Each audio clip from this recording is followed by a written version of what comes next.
Olá, tudo bem? Está começando agora o Simpácio na TV. Hoje um programa todo especial falando do 8º Seminário das Práticas Docentes dos Professores Municipais aqui de Passo Fundo. Na próxima meia hora, vamos trazer aqui os detalhes das 4 palestras que foram realizadas no último dia 25 de outubro, na quarta-feira, no auditório do Notre Dame. E conversar com os palestrantes Juremir Machado, Duca Lendecker, Eduardo Pereira Pinto e Roberto Nolasco.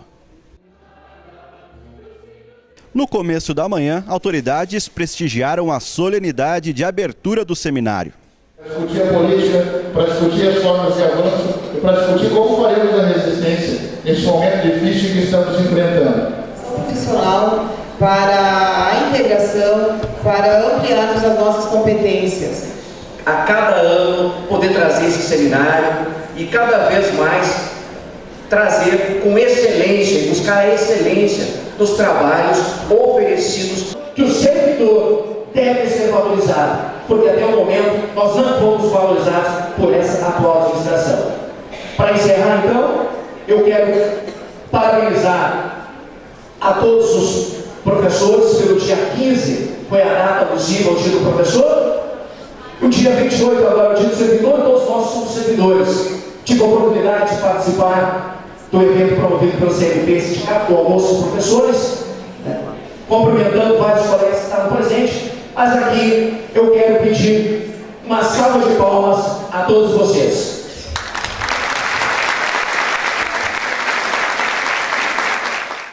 O tradicional evento do Magistério de Formação Continuada trouxe a Passo Fundo nesta edição Roberto Nolasco, dirigente da UGT, União Geral dos Trabalhadores, central sindical que o Simpácio está ligado. Nolasco é economista, professor universitário e diretor do Instituto de Altos Estudos da UGT. Coube a ele apresentar os principais prejuízos da reforma trabalhista para os servidores públicos.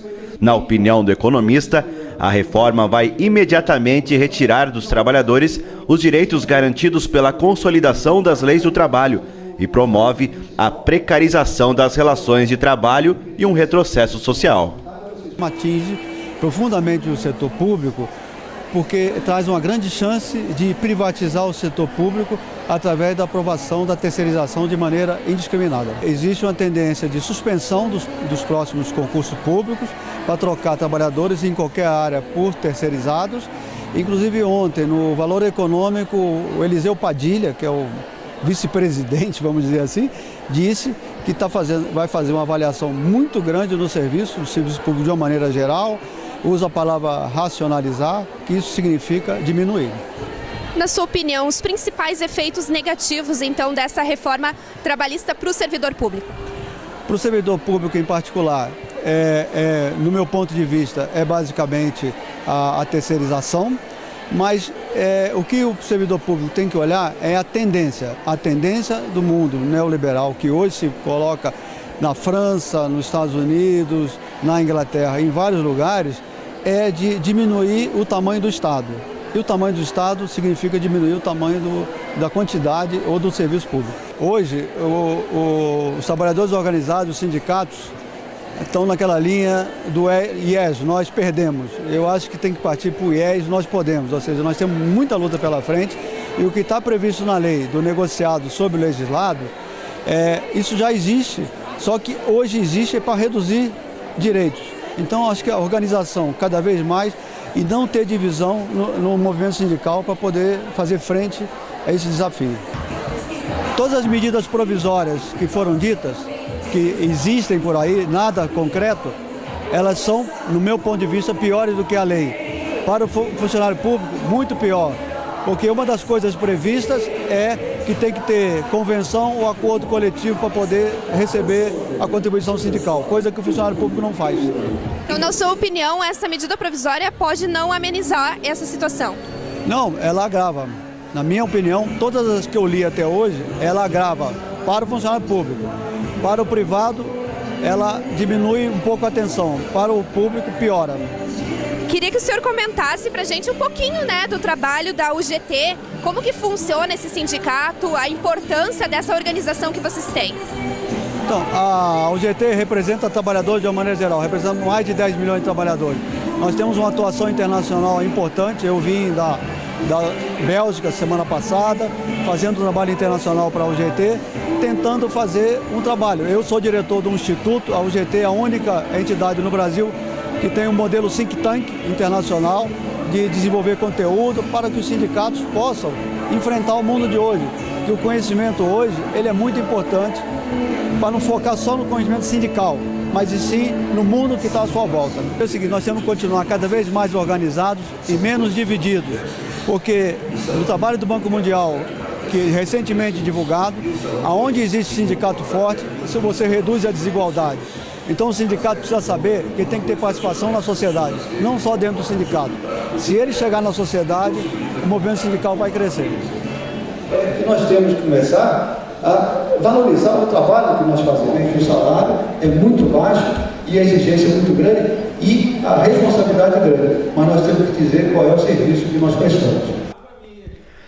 Seguindo na temática jurídica, outro economista, Eduardo Pereira Pinto, especialista em previdência, trouxe para o seminário 10 perguntas e 10 respostas sobre o assunto que ele domina, com ênfase na aposentadoria do professor, e alertou aos professores presentes sobre a impopularidade da reforma previdenciária que está sendo discutida em Brasília.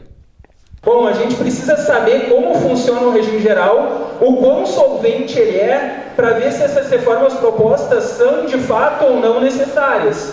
Entendendo o funcionamento do regime geral, entendendo se essas reformas são ou não necessárias e vendo o impacto das reformas, aí sim a gente pode passar para o que realmente interessa para vocês, que é o funcionamento do regime próprio de previdência social. É esse regime próprio aqui que vai pagar a aposentadoria de vocês lá na fase inativa. Então ela é impopular porque ela mexe em direitos sem discutir adequadamente, né?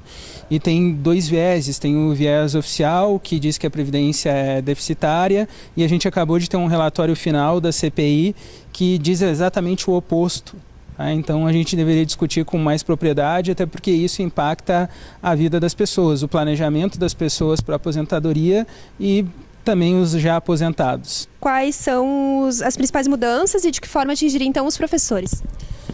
Os professores seriam a classe mais atingida, porque de acordo com a PEC 287, a primeira proposta de reforma da Previdência, as aposentadorias especiais a que os professores, por exemplo, têm direito seria extinta.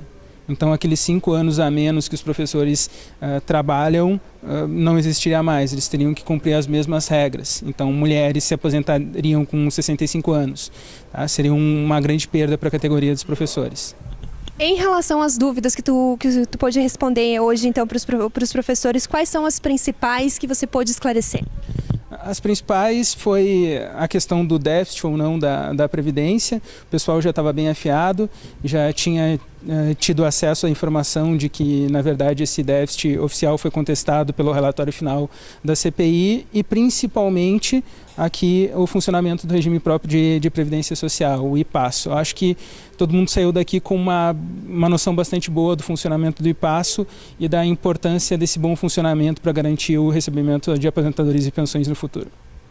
O Simpasso na TV vai para o intervalo. Em seguida a gente volta, é rapidinho, mostrando como foram as palestras do turno da tarde.